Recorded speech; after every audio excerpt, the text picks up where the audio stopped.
नमो अरिहन्ताणं नमो सिद्धाणं नमो आयर्याणं नमो वज्रायाणं नमो लोये सौवसाहुणं। पंच परमेष्टि भगवान की जय। सामायिक पाठ में सच्चे देव को वंदना करने के संबंधित श्लोक चल रहे हैं। आज भी एक श्लोक वैसा ही है। सबसे पहला श्लोक नंबर 21 पृष्ठ 15 निकाल लीजिए, तैयार हो जाइए। शुरू। येन क्षतामन्मथमान मूर्छा विषाद निद्रा भय शोक चिंता क्षतो नलिनेव तरु प्रपंचस तम देवमाप्तं शरणं प्रपद्ये। ये न जिसके द्वारा क्षता क्षय कर दिए हैं, नष्ट कर दिए गए हैं, मनमथ कामदेव, मान माने घमंड, मूर्छा माने लगाव ममत्व परिणाम, विषाद माने दुख, निद्रा माने नींद, भय माने डर, शोक माने शोक, चिंता माने चिंता। जिस परमात्मा ने, जिसके द्वारा काम, मान माने घमंड, मूर्छा माने ममत्व परिणाम, विषाद माने दुख, निद्रा नींद, डर, शोक और चिंता आदि को क्षय कर दिया गया है। जिसने इनको क्षय कर दिया है, नष्ट कर दिया है। कैसे नष्ट कर दिया है? क्षतो अनलेन एव तरु प्रपंचस। जैसे वृक्ष समूह को, वृक्षों के समूह को अनलेन अग्नि के द्वारा नष्ट किया जाता है, उस तरह क्षतो नष्ट कर दिया है। कैसे? वृक्ष के समूह को अनली अग्नि से नष्ट किए गए की तरह। अर्थ कैसे लगाएंगे? जिन्होंने, ये या जिसके द्वारा वृक्ष समूह को अग्नि के द्वारा नष्ट किए गए की तरह काम, मान, मूर्छा, विषाद माने दुख, नींद, डर, शोक और चिंता आदि इन सबको नष्ट कर दिया है। तम आप्तम देवम, उन आप्त माने सच्चे देव की शरण को प्रपद्ये प्राप्त होता हूँ। वो मेरे शरणभूत हैं, मैं उनकी शरण को जाता हूँ। अन्य मतावलंबियों के जितने देव हैं उनमें ये सब बातें पाई जाती हैं। अन्य मत के भगवान सोते हैं, उन्हें डर भी लगता है, उन्हें दुख भी होता है, उनमें काम भी है, मूर्छा मान भी है। वो नहीं, वे आप्त नहीं। आप्त कौन? जिन्होंने इन सबको नष्ट कर दिया हो। फिर दोबारा देखते हैं। जिनके द्वारा तरु प्रपंचस अनलेन एव, वृक्ष के समूह को अग्नि के द्वारा की तरह क्षता नष्ट कर दिया गया है। किनको? मनमथ काम, घमंड, ममत्व परिणाम, विषाद, नींद, डर, शोक और चिंता आदि को जिन्होंने क्षय कर दिया है, उन सच्चे देव की शरण को प्राप्त होता हूँ। सच्चा देव कौन? जिनमें ये दोष नहीं पाए जाते हो। मैं उन्हीं की शरण को प्राप्त होता हूँ जो इन दोषों से रहित हैं। पंडित जी, सच्चे देव के 18 दोष नहीं होते, वह 18 दोष कौन कौन से हैं? हम लोग रोज देव शास्त्र गुरु की पूजा में बोलते हैं, कर्मन की 63 प्रकृतिनाश। कैसे हैं अनंत भगवान? जिन्होंने कर्मों की 63 प्रकृतियों का नाश कर दिया है। जीते 18 दोष राशि, और जिन्होंने 18 दोषों के समूह को जीत लिया है। वे 18 दोष आपने उन्हीं को पूछा है। बचपन का एक छंद मुझे याद आया जो पहले पढ़ा था बचपन में। क्या था वो? जन्म जरा, जरा माने बुढ़ापा, तिरखा, तिरखा माने तृषा माने प्यास, जन्म जरा तिरखा, क्षुधा माने भूख, विस्मय माने आश्चर्य, आरत माने वस्तु का बुरा लगना, और खेद, रोग, शोक, मद, मोह, भय, निद्रा, चिंता, स्वेद, स्वेद माने पसीना, राग, द्वेष, अरु मरणजुत। ये 18 दोष, ये 18 दोष होते हैं। इनमें से कुछ दोषों को आचार्य ने इस छंद में लिख दिया है, शेष कुछ दोष नहीं लिख पाए हैं क्योंकि छंद में उतनी बात नहीं कही जा सकती थी। बाकी दोष 18 होते हैं। जो आप या सच्चा देव होता है, जो अरहंत भगवान होते हैं, उनमें इन 18 में से एक भी दोष नहीं होता। पंडित जी, क्या सभी केवलियों के या तीर्थंकरों के ये 18 दोष नहीं होते? केवली चाहे 2 कल्याणक वाले हों, 3 कल्याणक वाले हों, 5 कल्याणक वाले हों, चाहे सामान्य केवली हों, कोई से भी केवली हों, वो केवली भगवान जो केवल ज्ञानी बनेगा ना, उनके 18 दोष नियम से नहीं रहेंगे।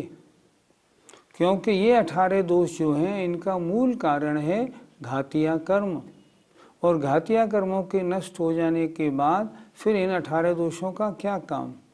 इसलिए चाहे तीर्थंकर केवली हों, चाहे सामान्य केवली हों, जो भी अरहंत बनेगा, अरहंत परमेष्ठी भगवान के 18 दोष होंगे ही नहीं। और ये सच्चे देव की परिभाषा है। जिस देव में 1-2 दोष भी मान लो हैं, कितने ही दोष हैं, वह सच्चे देव की कोटि में नहीं आता। उसके लिए हम वंदना नहीं करते। आपने अभी मरण एक दोष बताया, लेकिन केवली भगवान के तो पंडित पंडित मरण होता है। फिर मरण उसे कहते हैं जिसके बाद दोबारा जन्म भी हो।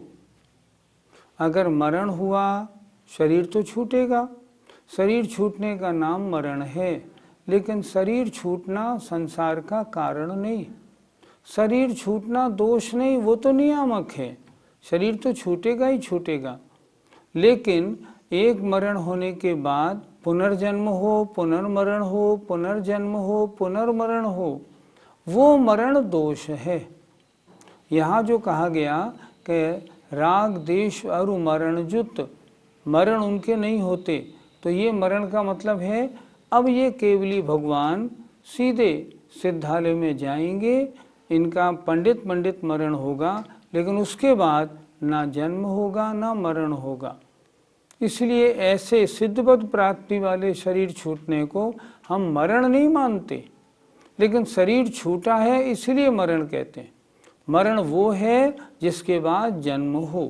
पंडित जी, क्या श्वेतांबर परंपरा वाले भी अरहंत भगवान की यही परिभाषा मानते हैं? श्वेतांबर मत के अनुसार अगर भगवान महावीर का जीवन चरित्र पढ़ें तो उनके अनुसार वे केवली भगवान के भय माने डर मानते हैं, केवली भगवान के रोग मानते हैं, केवली भगवान की क्षुधा भूख मानते हैं, और भी कई दोष मानते हैं। उनका कहना है, श्वेतांबर मत वाले कहते हैं कि केवली भगवान कबलाहार करते हैं।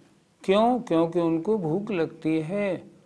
लेकिन दिगंबर जैन नामनाई के अनुसार केवली भगवान कबलाहार नहीं करते। उनके अनुसार केवली भगवान को रोग हुआ था, भगवान महावीर स्वामी को भी रोग हुआ था, लेकिन नहीं, जो भगवान की अवस्था में जीव होते हैं उनके रोग होने का काम नहीं। जब असाता वेदनी जीर्ण शीर्ण हो गया, असाता वेदनी में क्षमता ही नहीं है दुख उत्पन्न कराने की, तो असाता वेदनी कहाँ से भूख लगाएगा, कहाँ से दर्द लाएगा, कहाँ से रोग होगा।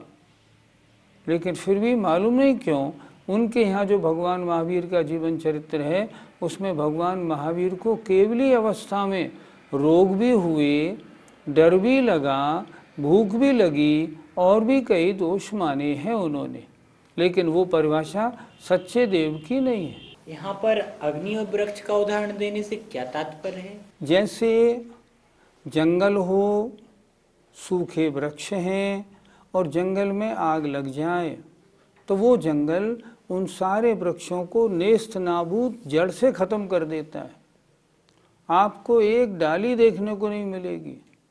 उसी तरह जिन्होंने जंगल के द्वारा, जंगल की अग्नि के द्वारा जलाए गए पेड़ों की तरह इन 18 दोषों को नेस्त नाबूद कर दिया है, अब ये कभी उनकी आत्मा में आएंगे ही नहीं, लगेंगे ही नहीं। इसलिए ये उदाहरण देना बहुत सही, युक्ति युक्त संगत है, बहुत सुंदर उदाहरण दिया है।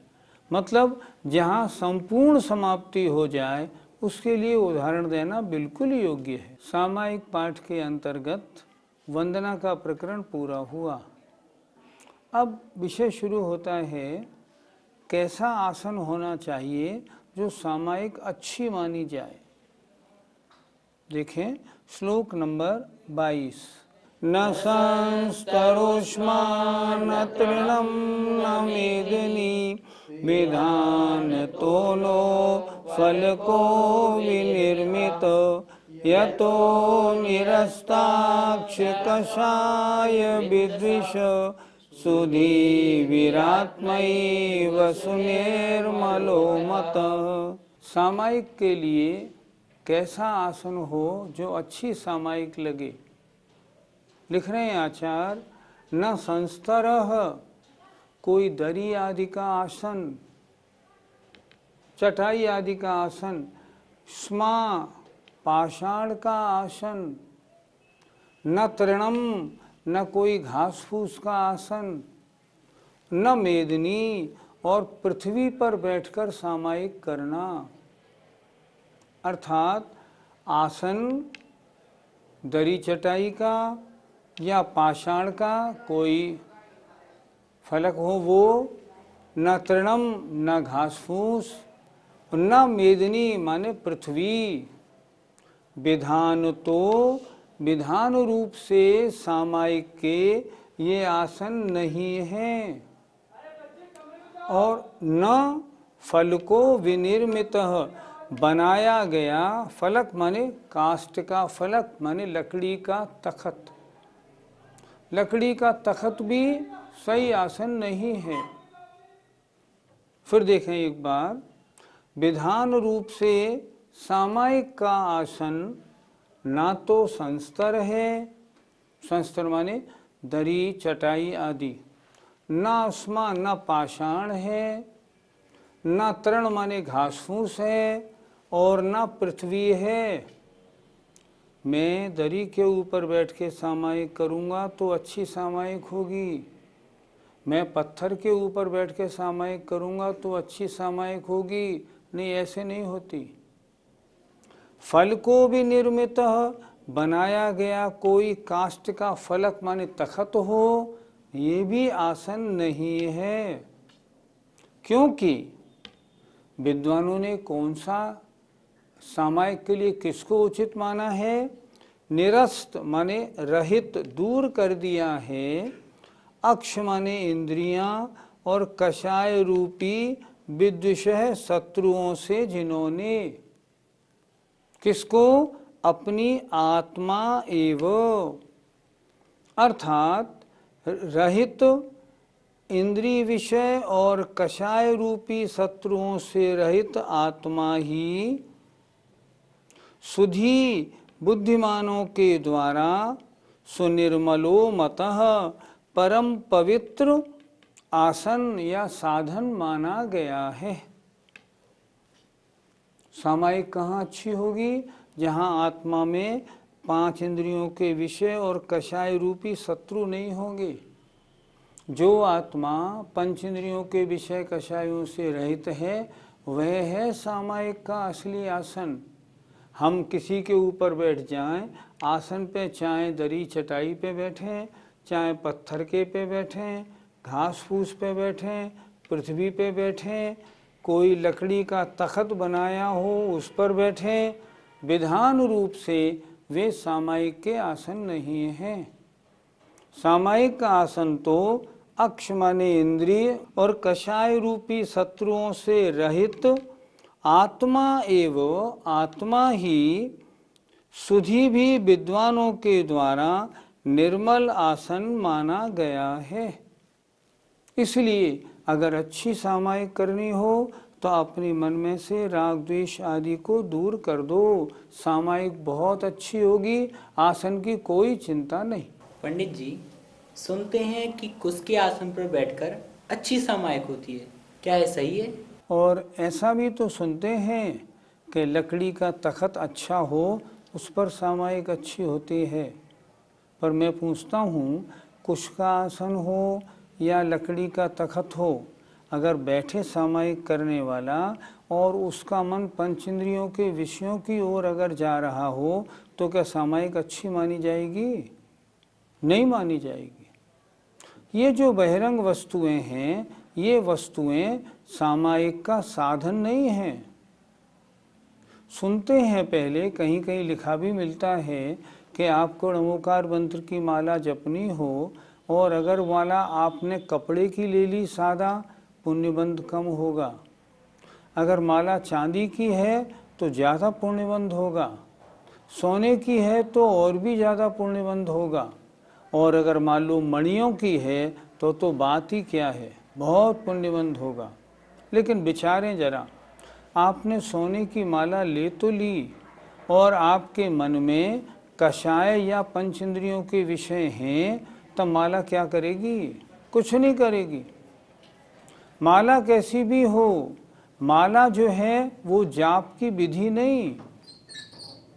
सोने से जपने से ज़्यादा पुण्यबंध होता है कहते हैं, लेकिन कब? अगर सोने की माला लेने से आपका मन ज़्यादा लगे तो। वास्तव में मन पवित्र हो, कषाय और पंचेंद्रियों के विषयों से रहित हो और एकाग्रता को प्राप्त हो, वो सामायिक अच्छी है। उसके लिए आसन कैसा हो इसका कोई शास्त्रों में विधान नहीं।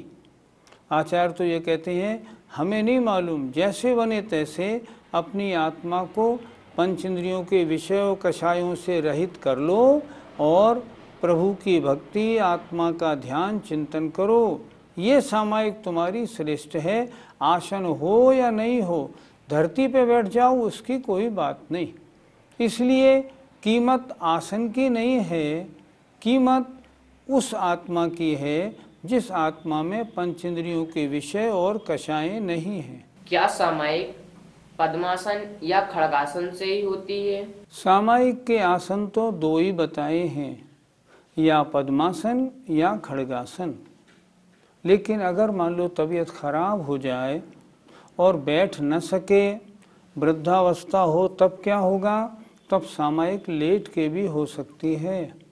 लेकिन शर्त वही है, मन में पंचेंद्रियों के विषय और कषायों का प्रवेश नहीं हो।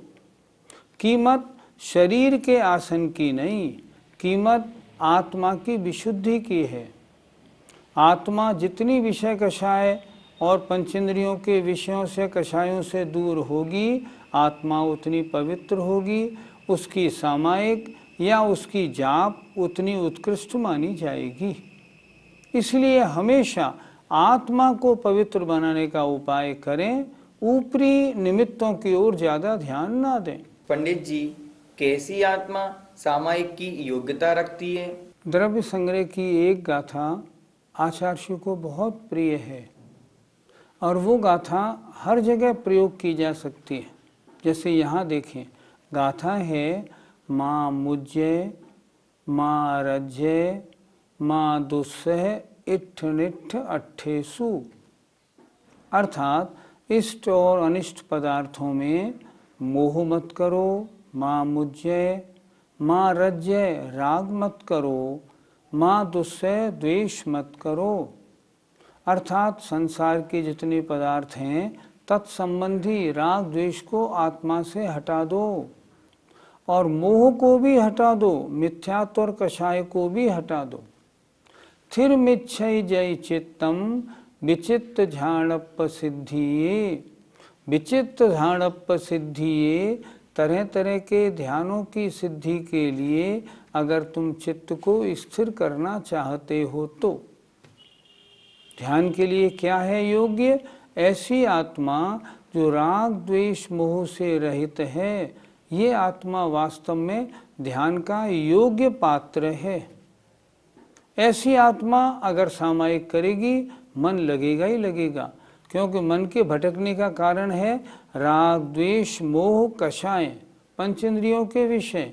जब आपने उससे सब अपनी आत्मा को अलग कर लिया, अब भटकने का क्या काम?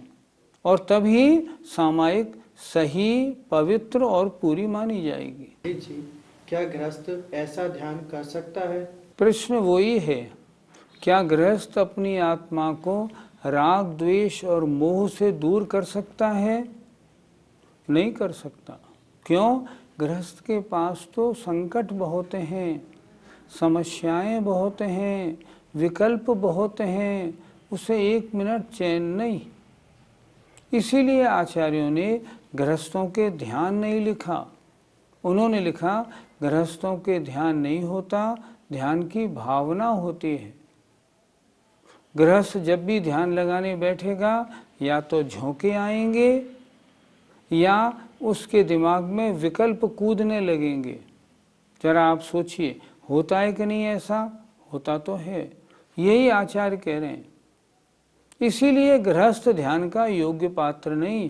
ध्यान के योग्य पात्र तो वे मुनिराज हैं जो बहिर्मुखी नहीं हों, बाहर के झगड़ों में फंसे हुए नहीं हैं, जिन्हें अपने काम की चिंता है। ऐसे मुनिराज तो ठीक, और जो मुनिराज बहिरंग कार्यों में लगे हुए हैं, बिजी हैं, भवाभिनंदी हैं, नहीं, उनको ध्यान नहीं होता। क्यों? जब भी ध्यान करने बैठेंगे सारी समस्याएं उनके ध्यान में कूदने लगेंगी। इसलिए कीमत आसन की नहीं, कीमत है अपनी आत्मा को पंचेंद्रियों के विषय कषायों से रहित बनाने की। इसलिए मेरा निवेदन आप सब लोगों से, जब भी जाप देने बैठें, जब भी सामायिक करने बैठें, पहले मस्तिष्क को खाली करें, राग द्वेष मोह सबको हटाओ। अब मैं 2 अंतर मुहूर्त के लिए, 1 अंतर मुहूर्त के लिए सामायिक में बैठता हूँ, सारे विकल्प मुझसे दूर हो जाएं, तब सामायिक का आनंद ले सकते हैं। जय जिनेन्द्र।